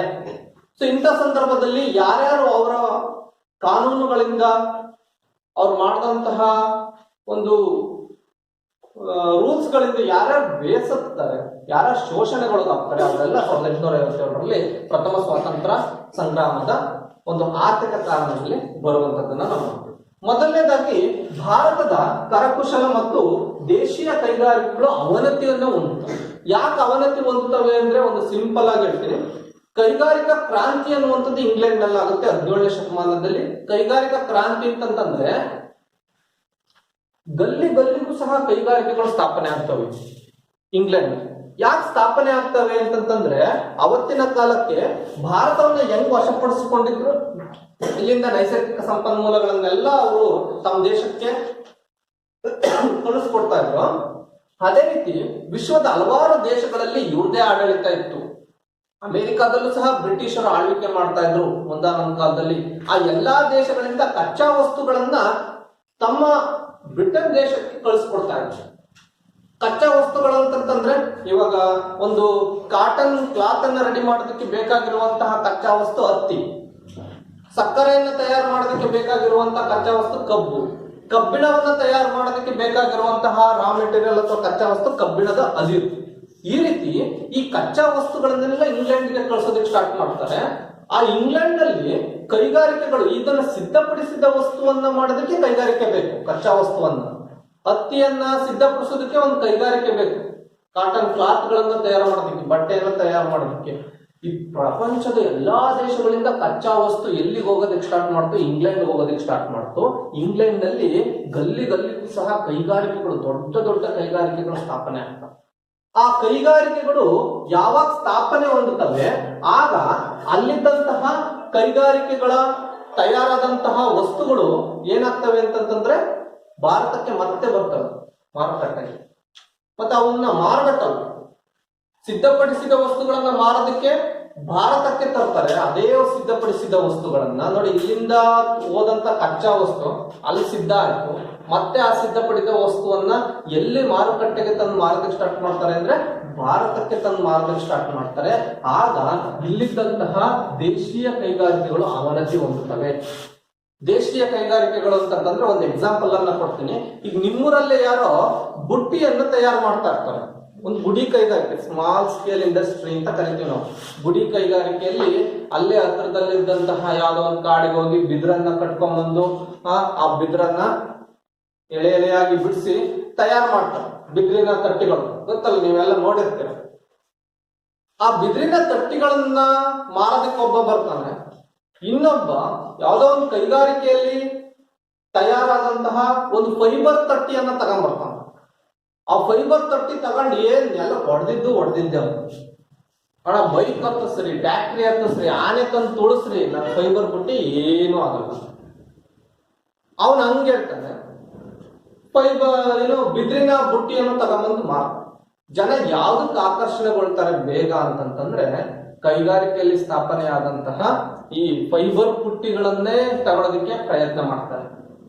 ಇವತ್ತಿಗೂ ಸಹ ಇವತ್ತೆಲ್ಲ ಬದಲಾವಣೆ ಆಗ್ತಾ ಇದೆ. ಈ ಬುಟ್ಟಿಯನ್ನ ತಯಾರು ಮಾಡುವಂತವ್ರೆ ಇಲ್ಲ ಇವಾಗ. ಯಾಕೆಂದ್ರೆ ಆ ಬಿದಿರಿನ ಬುಟ್ಟಿಗಳ ಜಾಗಕ್ಕೆಲ್ಲ ಫೈಬರ್ ತಟ್ಟಿಗಳು ಬಂದು ರಿಪ್ಲೇಸ್ ಆಗಿರುವಂತದ್ದು. ನಿಮ್ ಮನೇಲಿ ನೋಡ್ರಿ ಎಷ್ಟಿದಾವೆ ಅಂತವ್. ಸೊ ಇದೇ ಕಾರಣದಿಂದ ಭಾರತದಲ್ಲಿದ್ದಂತಹ ಗುಡಿ ಕೈಗಾರಿಕೆಯನ್ನ ನೆಚ್ಕೊಂಡಂತಹ ಎಷ್ಟೋ ಜನ ನಿರುದ್ಯೋಗಿಗಳಾಗ್ತಾರೆ. ಅವರ ಒಂದು ಸಣ್ಣ ಕೈಗಾರಿಕೆಯಲ್ಲಿ, ಎಕ್ಸಾಂಪಲ್ ನಾನು ಬುಟ್ಟಿ ಎಣೆಯೋದು, ಗೋಣಿ ಚೀಲಗಳನ್ನ ತಯಾರು ಮಾಡೋದು, ಈ ರೀತಿಯಾಗಿ ಸಣ್ಣ ಸಣ್ಣ ಗುಡಿ ಕೈಗಾರಿಕೆಯನ್ನ ಇಟ್ಕೊಂಡಂತವ್ರು ನಿರುದ್ಯೋಗಿಗಳಾಗ್ತಾರ ಅವರು. ಯಾಕೆಂದ್ರೆ ಅವ್ರು ತಯಾರು ಮಾಡಿದಂತಹ ವಸ್ತುಗಳು, ಕೈಯಿಂದಲೇ ತಯಾರು ಮಾಡಿದಂತಹ ವಸ್ತುಗಳನ್ನ ಅವತ್ತು ಭಾರತದಲ್ಲೇ ಮಾರುಕಟ್ಟೆ ದೊರಕದ ರೀತಿಯಲ್ಲಿ ಮಾಡ್ತಾರೆ ಬ್ರಿಟಿಷರು. ಯಾಕೆಂದ್ರೆ ಅಲ್ಲಿಂದ ಅವರು ವಸ್ತುಗಳನ್ನ ಇಲ್ಲಿ ತಂದು ಮಾರೋದಕ್ಕೆ ಸ್ಟಾರ್ಟ್ ಮಾಡ್ತಾರೆ. ಭಾರತೀಯರೆಲ್ಲರೂ ಸಹ ಕೈಗಾರಿಕೆಯಲ್ಲಿ ಸ್ಥಾಪನೆ ಆದಂತಹ ವಸ್ತುಗಳು, ಉತ್ಪಾದನೆ ಆದಂತಹ ವಸ್ತುಗಳಿಗೆ ಆಕರ್ಷಿತರಾಗ್ತಾರೆ. ಅದಕ್ಕೆ ಗಾಂಧೀಜಿಯವರು ಸ್ವದೇಶಿ ಚಳವಳಿ ಅಂತ ಮಾಡಿದ್ರು. ಯಾಕೆ ಸ್ವದೇಶಿ ಚಳವಳಿಯನ್ನ ಮಾಡಿದ್ರು? ಅವತ್ತು ಇಂಗ್ಲೆಂಡ್ ನಲ್ಲಿಂದ ಬಂದಂತ ವಸ್ತುಗಳು ಈ ಭಾರತದ ಮಾರುಕಟ್ಟೆಯನ್ನು ಆವರಿಸಿಕೊಂಡಿದ್ವು. ಆ ವಸ್ತುಗಳನ್ನೆಲ್ಲ ಮುಟ್ಬೇಡಿ, ನೀವು ತಗೋಬೇಡಿ, ನೀವು ಭಾರತದಲ್ಲೇ ತಯಾರಾದಂತ ವಸ್ತುಗಳನ್ನು ತೆಗೆದುಕೊಳ್ಳಿ ಅನ್ನುವಂತ ನಿಟ್ಟಿನಲ್ಲಿ ಸ್ವದೇಶಿ ಚಳವಳಿ ಮಾಡಿದ್ರು. ಸೊ ಇವತ್ತು ಸಹ ಆ ರೀತಿಯಾದಂತ ಚಳವಳಿಗಳನ್ನು ಮಾಡುವಂತ ಸನ್ನಿವೇಶನೂ ಬಂದಿದೆ. ಯಾಕೆಂದ್ರೆ ನೀವು ಮಾರುಕಟ್ಟೆಗೆ ಹೋಗಿ, ಯಾವ್ದಾದ್ರು ಜಾತ್ರೆಗೆ ಹೋಗಿ, ಯಾವ್ದಾದ್ರು ಒಂದು ದೊಡ್ಡ ಫೇಮಸ್ ಆಗಿರೋ ದೇವಸ್ಥಾನಗಳಲ್ಲಿ ಅಕ್ಕಪಕ್ಕ ಗೊಂಬೆಗಳನ್ನೆಲ್ಲ ಇಟ್ಕೊಂಡಿರ್ತಾರೆ, ಟಾಯ್ಸ್ ಗಳನ್ನು. ಗೊತ್ತಾಯ್ತಾ? ಆ ಗೊಂಬೆ ಆಟಿಕೆಗಳನ್ನೆಲ್ಲ ನೋಡ್ರಿ ಮೇಡ್ ಇನ್ ಚೀನಾ ಅಂತ ಬರ್ದಿರುತ್ತೆ. ಆಲ್ಮೋಸ್ಟ್ ನೀವು 100 ವಸ್ತುಗಳನ್ನ ತಗೊಂಡ್ರೆ ಒಂದು 80, 60, 70 ವಸ್ತುಗಳ ಮೇಲಾದ್ರೂ ಹಂಗ್ ಬರ್ದಿರುತ್ತೆ. ನಾವು ಪ್ರತಿನಿತ್ಯ ಆ ವಸ್ತುಗಳನ್ನ ತೆಗೆದುಕೊಂಡ್ ಬರ್ತಾ ಇದೀವಿ. ಸೊ ಇದು ನಮ್ಮ ದೇಶದ ಮಾರುಕಟ್ಟೆಯನ್ನ ಏನ್ ಮಾಡುತ್ತೆ, ಸಂಕುಚಿತ ಮಾಡ್ತಾ ಹೋಗುತ್ತೆ, ಕಡಿಮೆ ಮಾಡ್ತಾ ಹೋಗುತ್ತೆ. ನಮ್ಮ ದೇಶದಲ್ಲಿ ಆ ರೀತಿಯಾಗಿ ತಯಾರು ಮಾಡಿದಂತ ವಸ್ತುಗಳನ್ನ ನಾವೇ ತಗೊಳ್ಳಿಲ್ಲ ಅಂತಂತಂದ್ರೆ, ಬೇರೆ ದೇಶದಿಂದ ತಂದಂತ ವಸ್ತುಗಳನ್ನ ನಾವು ತೆಗೆದುಕೊಳ್ತೀವಿ ಅಂದ್ರೆ, ನಮ್ಮ ದೇಶದ ಉತ್ಪಾದನೆ ಮತ್ತು ಅದನ್ನ ನೆಚ್ಕೊಂಡಂತ ಎಷ್ಟೋ ಜನ ನಿರುದ್ಯೋಗಿಗಳಾಗ್ತಾರೆ. ಸೊ ಆ ರೀತಿಯಾದಂತ ಸನ್ನಿವೇಶ ಆಗುತ್ತೆ. ದೇಶೀಯ ಕೈಗಾರಿಕೆಗಳು ಅವನತಿಗೊಳ್ತವೆ. ಭಾರತದ ಕರಕುಶಲ ಕೆಲಸವನ್ನ ಮಾಡುವಂತವರು ಎಲ್ಲರೂ ಸಹ ಅವರ ಅವನತಿ ಆಗುತ್ತೆ. ಇದಕ್ಕೆ ಕಾರಣ ಇಂಗ್ಲೆಂಡ್ ನಲ್ಲಿ ಆದಂತಹ ಕೈಗಾರಿಕಾ ಕಾರ್ಯಾಗಾರ. ಸೊ ಇಂಗ್ಲೆಂಡ್ ಅನ್ನುವಂತಹ ದೇಶ, ಇಡೀ ದೇಶ ಕೈಗಾರಿಕೆಯ ಪ್ರಮುಖವಾದಂತಹ ದೇಶ ಆಗುತ್ತೆ. ಅದು ಪ್ರಪಂಚದಲ್ಲೇ ಅತಿ ಹೆಚ್ಚು ಕೈಗಾರಿಕೆ ಎಲ್ಲಿದ್ವಪ್ಪ ಅಂದ್ರೆ ಇಂಗ್ಲೆಂಡ್ ನಲ್ಲಿ. ಯಾಕೆ ಅಂದ್ರೆ ಅಷ್ಟು ಕಚ್ಚಾ ವಸ್ತುಗಳನ್ನ ಅವ್ರು ಬೇರೆ ಬೇರೆ ದೇಶದಿಂದ ತೆಗೆದುಕೊಂಡು ಹೋಗ್ತಾ ಇದ್ದಾರೆ. ಒಂದು ಕೈಗಾರಿಕೆ ಸ್ಥಾಪನೆ ಆಗೋದು ಕಚ್ಚಾ ವಸ್ತು ತುಂಬಾ ಇಂಪಾರ್ಟೆಂಟ್. ಈ ಕಬ್ಬಿಣದ ಕೈಗಾರಿಕೆ ಕಬ್ಬಿಣದ ಕೈಗಾರಿಕೆ ಒಂದು ಇರಬೇಕು ಅಂದ್ರೆ ಅಲ್ಲಿ ಕಬ್ಬಿಣದ ಅದಿರು ಸಿಗ್ಬೇಕು. ಸುಮ್ಮನೆ ಕೈಗಾರಿಕೆ ಮಾಡಕ್ಕಾಗಲ್ಲ. ಈ ಬಳ್ಳಾರಿಯಲ್ಲಿ ಕಬ್ಬಿಣ ಮತ್ತು ಉಕ್ಕಿನ ಕೈಗಾರಿಕೆಗಳಿದಾವೆ. ಯಾಕಿದಾವೆ? ಅಲ್ಲಿ ಕಬ್ಬಿಣದ ಅದಿರು ಸಿಗುತ್ತೆ. ಈಗ ಭದ್ರಾವತಿಯಲ್ಲಿ ಕಬ್ಬಿಣ ಮತ್ತು ಉಕ್ಕಿನ ಕೈಗಾರಿಕೆ ಇತ್ತು, ವಿಶ್ವೇಶ್ವರಯ್ಯನವರು ಮಾಡಿದಂಥದ್ದು. ಅಲ್ಲಿ ಯಾಕಿತ್ತು ಅಂತಂತಂದ್ರೆ, ನಿಮಗೆ ಕೆಮ್ಮಣ್ಣಗುಂಡಿ ಗೊತ್ತಿದೆ, ಅಲ್ಲಿ ಕಬ್ಬಿಣದ ಅದಿರು ಸಿಗ್ತಾ ಇತ್ತು. ಸೊ ಈಗ ಅಲ್ಲಿ ಕಬ್ಬಿಣದ ಅದಿರು ಯಾವಾಗ ಕಮ್ಮಿ ಆಯ್ತು ಸಿಗೋದು, ಕೈಗಾರಿಕೆಗಳು ಏನಾಗ್ತಾ ಹೋಗ್ತವೆ, ಅವನತಿ ಹೊಂದುತ್ತಾ ಹೋಗ್ತವೆ. ಅದೇ ರೀತಿ ಕಚ್ಚಾ ವಸ್ತುಗಳನ್ನ ಇಂಗ್ಲೆಂಡ್ಗೆ ತೆಗೆದುಕೊಂಡು ಹೋಗುವಂತಹ ಕಾಲ ಇತ್ತು. ಹಾಗಾಗಿ ಅಲ್ಲಿ ಕೈಗಾರಿಕಾ ಕಾರ್ಯಾಗಾರ ಆಯ್ತು. ಅದನ್ನೇ ನೆಚ್ಚಿಕೊಂಡಂತಹ ಲಕ್ಷಾಂತರ ನೇಕಾರರಿದ್ರು. ಅವರೆಲ್ಲ ನಿರುದ್ಯೋಗಿಗಳಾಗ್ತಾರೆ. ಅವರು ಈ 1857ರ ಪ್ರಥಮ ಸ್ವಾತಂತ್ರ್ಯ ಸಂಗ್ರಾಮದಲ್ಲಿ ಆರ್ಥಿಕ ಕಾರಣದಲ್ಲಿ ಬ್ರಿಟಿಷರ ವಿರುದ್ಧ ತಿರುಗಿ ಬೀಳ್ತಾರೆ. ಭಾರತೀಯ ವಸ್ತುಗಳ ಮೇಲೆ ದುಬಾರಿ ಸುಂಕವನ್ನ ಏರ್ಮಾಡ್ತಾರೆ. ಸೊ ಇಲ್ಲಿ ಗುಡಿ ಕೈಗಾರಿಕೆಯಲ್ಲಿ ತಯಾರಾದಂತಹ ವಸ್ತುಗಳು ಬೇರೆ ದೇಶಕ್ಕೂ ಹೋಗ್ತಾ ಇದ್ವು ಅವತ್ತಿನ ಕಾಲಕ್ಕೆ. ಆಗ್ತಾ ಆ ಬೇರೆ ದೇಶಕ್ಕೆ ರಫ್ತಾಗ್ತಾ ಇದ್ವಲ್ಲ, ಅವಕ್ಕೂ ಸಹ ದುಬಾರಿ ಸುಂಕವನ್ನ ಕಟ್ಟೋ ತರ ಮಾಡ್ತಾರೆ. ಒಂದು ವಸ್ತು ಬೇರೆ ದೇಶಕ್ಕೆ ಹೋಗ್ಬೇಕು ಅಂತಂತಂದ್ರೆ ಅಲ್ಲೂ ಸಹ ಆಮದು ಸುಂಕ ಅಂತ ಇರುತ್ತೆ, ಇಲ್ಲಿ ರಫ್ತು ಸುಂಕ ಅಂತ ಇರುತ್ತೆ. ಅದು ಹೆಚ್ಚಾಗಿ ಕಟ್ಟೋ ತರ ಮಾಡ್ತಾರೆ, ಈ ವಸ್ತುಗಳು ಬೇರೆ ದೇಶಕ್ಕೆ ಹೋಗಬಾರ್ದು ಮಾರುಕಟ್ಟೆಗೆ ಅಂತ. ಸೊ ಅದರಿಂದ ಈ ಶೋಷಣೆಯನ್ನ ಮಾಡ್ತಾರೆ. ಸೊ ಜಮೀನ್ದಾರಿ ಪದ್ಧತಿಯಿಂದ ರೈತರು ಶೋಷಣೆಗೊಳಗಾಗ್ತಾರೆ. ಇನ್ನೊಂದು ಆರ್ಥಿಕ ಕಾರಣ ಅಂದ್ರೆ ಜಮೀನ್ದಾರಿ ಪದ್ಧತಿ ಅಂದ್ರೆ ಭೂ ಕಂದಾಯ ಪದ್ಧತಿಯಲ್ಲಿ ಜಮೀನ್ದಾರಿ ಪದ್ಧತಿ ಅಂತ ಒಂದು ಪದ್ಧತಿ ಇತ್ತು. ಸರ್ಕಾರ ಒಂದ್ ಊರಲ್ಲಿ ಒಬ್ಬ ಜಮೀನ್ದಾರನನ್ನೇ ನೇಮಕ ಮಾಡ್ತಾ ಇತ್ತು. ಅವನ ಕೆಲಸ ಏನಪ್ಪಾ, ಆ ಊರಲ್ಲಿರುವಂತಹ ರೈತರ ಹತ್ರ ಏನ್ ವಸೂಲಿ ಮಾಡ್ಬೇಕಾಗಿತ್ತು, ಕಂದಾಯ ವಸೂಲಿ ಮಾಡ್ಬೇಕಾಗಿತ್ತು. ಭೂಮಿ ಎಷ್ಟಿದೆ ನಿಂದು, ನೀನ್ ಎಷ್ಟು ಬೆಳಿತೀಯ ಅದಕ್ಕೆ ತಕ್ಕಂತೆ ಸರ್ಕಾರ ನಿಗದಿ ಮಾಡ್ತಾ ಇತ್ತು ಕಂದಾಯವನ್ನ. ಜಮೀನ್ದಾರ ಏನ್ ಮಾಡ್ತಾ ಇದ್ದ, ಎಲ್ಲರ ಹತ್ರನು ಹೋಗಿ ಕಂದಾಯವನ್ನು ವಸೂಲಿ ಮಾಡ್ತಾ ಇದ್ದ. ಅದನ್ನ ಯಾರಿಗೆ ಕಟ್ಟಬೇಕಾಗಿತ್ತು, ಸರ್ಕಾರಕ್ಕೆ, ಬ್ರಿಟಿಷ್ ಸರ್ಕಾರಕ್ಕೆ ಕಟ್ತಾ ಇದ್ದ. ಅರ್ಥ ಆಯ್ತಾ? ಆದ್ರೆ ಈ ಜಮೀನ್ದಾರ ಏನ್ ಮಾಡ್ತಾ ಇದ್ದ ಗೊತ್ತಾ, ಈಗ ಎಕ್ಸಾಂಪಲ್ ನ ಕೊಡೋದಾದ್ರೆ ಸರ್ಕಾರ ಒಂದ್ ಎಕರೆಗೆ 10 ರೂಪಾಯಿ ನೀನು ವಸೂಲಿ ಮಾಡ್ಬೇಕಪ್ಪ ಅಂತ ಹೇಳ್ತಾರೆ. ನಾನು ಎಕ್ಸಾಂಪಲ್ ಕೊಡ್ತಾರೆ, ಅವತ್ತಿನ ಕಾಲಕ್ಕೆ 10 ರೂಪಾಯಿ ದೊಡ್ಡದು. ಸೊ ಒಂದು ಎಕರೆ ಇದೆ ಒಬ್ಬನ ಹತ್ರ ಜಮೀನು ಅಂದ್ರೆ ನೀನು 10 ರೂಪಾಯಿಗಳನ್ನ ಈ ಒಂದು ಪದ್ಧತಿಯ ಪ್ರಕಾರ ಕಂದಾಯ ವಸೂಲಿ ಮಾಡಿ ಸರ್ಕಾರ ಕಟ್ಟಬೇಕು ಅಂತ ಹೇಳ್ತಾರೆ. ಆದ್ರೆ ಈ ಜಮೀನ್ದಾರ ಏನ್ ಮಾಡ್ತಾ ಇದ್ದ ಗೊತ್ತಾ, 10 ರೂಪಾಯಿ ಬದಲಾಗಿ 15 ರೂಪಾಯಿ ವಸೂಲಿ ಮಾಡ್ತಾ ಇದ್ದ. ಕಟ್ಟಬೇಕಾದ್ರೆ ಎಷ್ಟು ಕಟ್ತಾ ಇದ್ದ, 10 ರೂಪಾಯಿ ಮಾತ್ರ ಕಟ್ತಾ ಇದ್ದ. ಇನ್ನು 5 ರೂಪಾಯಿ ಏನ್ ಮಾಡ್ತಾ ಇದ್ದ ಜಮೀನ್ದಾರ, ತನ್ನ ಬಳಿ ಇಟ್ಕೊಳ್ತಾ ಇದ್ದ. ಸೊ ಈ ತರ ಈ ಜಮೀನ್ದಾರಿ ಪದ್ಧತಿಯಿಂದ ರೈತರು ಶೋಷಣೆಗೊಳಗಾಗ್ತಾರೆ. ಸರ್ಕಾರ ನಿಗದಿ ಮಾಡಿರುವಂತಹ ಕಂದಾಯಕ್ಕಿಂತ ಹೆಚ್ಚಿಗೆ ವಸೂಲಿ ಮಾಡಿ ಜಮೀನ್ದಾರ ರೈತರ ಬಳಿ ನಿಗದಿಯಾಗಿರುವಂತಹ ಕಂದಾಯವನ್ನು ಮಾತ್ರ ಸರ್ಕಾರ ಕಟ್ತಾ ಇದ್ದ. ಉಳಿದ ಹೆಚ್ಚುವರಿ ಹಣವನ್ನ ತಾನಿಟ್ಕೊಳ್ತಾ ಇದ್ದ. ಈ ತರ ಒಬ್ಬ ಜಮೀನ್ದಾರ ಈ ಜಮೀನ್ದಾರಿ ಪದ್ಧತಿಯಿಂದ, ಇದೊಂದು ಭೂ ಕಂದಾಯ ಪದ್ಧತಿ ಅಂತ ಕರಿತೀವಿ. ಜಮೀನ್ದಾರಿ ಪದ್ಧತಿ, ಮಹಲ್ವಾರಿ ಪದ್ಧತಿ, ರೈತವಾರಿ ಪದ್ಧತಿ ಅಂತ ಬರ್ತಾವೆ. ಭೂ ಕಂದಾಯ ಪದ್ಧತಿಗಳು ಇವೆಲ್ಲ ಎಲ್ಲದರಿಂದಲೂ ಕಂದಾಯ ವಸೂಲಿ ಮಾಡಿ ಸರ್ಕಾರಕ್ಕೆ ಕಟ್ಟಬೇಕಾಗಿತ್ತು. ಆದ್ರೆ ನಿಗದಿತ ಪ್ರಮಾಣಕ್ಕಿಂತ ಹೆಚ್ಚಿಗೆ ವಸೂಲಿ ಮಾಡ್ಬೋದು, ಆದ್ರೆ ನಿಗದಿತ ಪ್ರಮಾಣಕ್ಕೆ ಮಾತ್ರ ಕಂದಾಯವನ್ನು ಕಟ್ಟೋದು. ಈ ರೀತಿಯಾಗಿ ಜಮೀನ್ದಾರ ಇಡೀ ರೈತರ ಶೋಷಣೆಯನ್ನು ಮಾಡ್ತಾ ಇದ್ದ. ಸರಿಯಾದ ಪ್ರಮಾಣದಲ್ಲಿ ಎಲ್ಲರ ಕಂದಾಯ ಕಟ್ಟಲಿಲ್ಲ ಅಂದ್ರೆ ಅವ್ರ ಜಮೀನನ್ನ ವಶಪಡಿಸಿಕೊಳ್ಳೋದು, ಸೈನಿಕರನ್ನ ಕರೆಸಿ ಅವರಿಗೆ ಒಡಿಸುವಂತಹ ಕಾರ್ಯವನ್ನ ಮಾಡುವಂಥದ್ದು, ಅವರನ್ನ ಬೊಗ್ಸಿ ಅವ್ರ ಮೇಲೆ ಕಲ್ಲನ್ನ ಏರುವಂತಹ ಕಾರ್ಯವನ್ನ ಮಾಡುವಂಥದ್ದು, ಈ ಎಲ್ಲಾ ರೀತಿಯಾಗಿ ಶೋಷಣೆಗಳನ್ನ ಮಾಡ್ತಾ ಇದ್ದ ಜಮೀನ್ದಾರ. ಅದಾದ ನಂತರ ಇನಾಮ್ ಭೂಮಿಗಳನ್ನ ವಶಪಡಿಸಿಕೊಳ್ಳೋದು. ಯಾರು ಈ ಜಮೀನ್ದಾರಿ ಪದ್ಧತಿಯಲ್ಲಿ ಭೂಮಿಯನ್ನ ತೆಗೆದುಕೊಂಡು ಸರಿಯಾದಂತಹ ಕಂದಾಯವನ್ನ ಕಟ್ತಿರಲ್ವೋ ಅವರ ಭೂಮಿಯನ್ನ ವಶಪಡಿಸಿಕೊಳ್ತಾ ಇದ್ರು. ವಶಪಡಿಸಿಕೊಂಡು ಅವರಿಗೆ ಭೂಮಿ ಇಲ್ಲದ ರೀತಿಯಲ್ಲಿ ಮಾಡ್ತಾ ಇದ್ರು. ಭೂಮಿ ಇದೆ ಅಂತಂತಂದ್ರೆ ಸರ್ಕಾರ ನಿಗದಿ ಮಾಡಿರುವಂತಹ ಕಂದಾಯವನ್ನು ಕಟ್ಟಬೇಕಾಗಿತ್ತು. ಆ ಕಟ್ಟಲಿಲ್ಲ ಅನ್ನುವಂತ ಸಂದರ್ಭದಲ್ಲಿ ಅವರ ಭೂಮಿಯನ್ನ ಸರ್ಕಾರದವರು ವಶಪಡಿಸಿಕೊಳ್ತಾ ಇದ್ರು. ಈ ರೀತಿ ಭಾರತದ ಕರಕುಶಲ ಕರ್ಮಿಗಳು, ಭಾರತದ ನೇಕಾರರು ವಸ್ತುಗಳ ಮೇಲೆ ದುಬಾರಿ ಸುಂಕವನ್ನ ಏರಿ ಬೇರೆ ದೇಶಗಳಿಗೆ ವಸ್ತುಗಳನ್ನ ಕಳ್ಸಕ್ ಆಗದೆ ಇರುವಂತವರು, ಭಾರತದ ಭೂಕಂದಾಯ ಪದ್ಧತಿಯಿಂದ ಶೋಷಣೆಗೊಳಗಾದಂತಹ ರೈತರು, ಅವತ್ತಿನ ಆ ಕಂದಾಯ ಪದ್ಧತಿಗಳಿಂದ ಭೂಮಿಯನ್ನ ಕಳ್ಕೊಂಡಂತಹ ರೈತರು, ಇವರೆಲ್ಲರೂ ಸೇರಿ ಬ್ರಿಟಿಷರ ವಿರುದ್ಧ ಹೋರಾಟ ಮಾಡ್ತಾರಲ್ಲ, ಅದನ್ನೇ 1857ರ ಪ್ರಥಮ ಸ್ವಾತಂತ್ರ್ಯ ಸಂಗ್ರಾಮದ ಆರ್ಥಿಕ ಕಾರಣಗಳು ಅಂತ ಕರೀತಾರೆ. ಅರ್ಥ ಆಯ್ತಲ್ಲ? ರಾಜಕೀಯ ಕಾರಣಗಳು, ರಾಜರುಗಳು ಬರ್ತಾರೆ. ಇಲ್ಲಿ ಆರ್ಥಿಕ ಕಾರಣಗಳಲ್ಲಿ ಇಂಗ್ಲೆಂಡ್ ನಲ್ಲಾದಂತಹ ಕೈಗಾರಿಕಾ ಕ್ರಾಂತಿ, ಇಂಗ್ಲೆಂಡ್ ದೇಶ ಕೈಗಾರಿಕಾ ಕಾರ್ಯಾಗಾರ ಆಗುತ್ತೆ, ನೇಕಾರರು ನಿರುದ್ಯೋಗಿಗಳಾಗ್ತಾರೆ, ವಸ್ತುಗಳನ್ನ ದುಬಾರಿ ಸುಂಕಕ್ಕೆ ಕೊಡುವಂತದ್ದಾಗುತ್ತೆ, ರೈತರು ಶೋಷಣೆಗೊಳಗಾಗ್ತಾರೆ ಜಮೀನ್ದಾರಿ ಪದ್ಧತಿಯಿಂದ, ಮತ್ತು ಭೂಮಿಯನ್ನು ಸಹ ಇನಾಮದಾರಿ ಪದ್ಧತಿಯಿಂದ ಕಳ್ಕೊಳ್ತಾರೆ ಅನ್ನುವಂಥದ್ದು. ಈ ಎಲ್ಲದರಿಂದ ಶೋಷಣೆಗೊಳಗಾದವರಂತೂ 1857ರ ಪ್ರಥಮ ಸ್ವಾತಂತ್ರ್ಯ ಸಂಗ್ರಾಮದಲ್ಲಿ ಆರ್ಥಿಕವಾಗಿ ಶೋಷಣೆಗೊಳಗಾದವರು ಬ್ರಿಟಿಷರ ವಿರುದ್ಧ ಏನ್ ಮಾಡ್ತಾರೆ, ತಿರುಗಿ ಬೀಳ್ತಾರಲ್ಲ, ಅದನ್ನ ಆರ್ಥಿಕ ಕಾರಣಗಳು ಅಂತ ನಾವಿಲ್ಲಿ ಪರಿಗಣಿಸಬಹುದು. ನಿಮಗೆ ಮರ್ಜ್ ಮಾಡ್ಕೊಳ್ತಾರೆ ಪ್ರಥಮ ಸ್ವಾತಂತ್ರ್ಯ ಸಂಗ್ರಾಮಕ್ಕೆ ರಾಜಕೀಯ ಮತ್ತು ಆರ್ಥಿಕ ಕಾರಣಗಳು ಯಾವುವು ಅನ್ನುವಂಥದ್ದನ್ನು. ಅರ್ಥ ಆಯ್ತಲ್ಲ?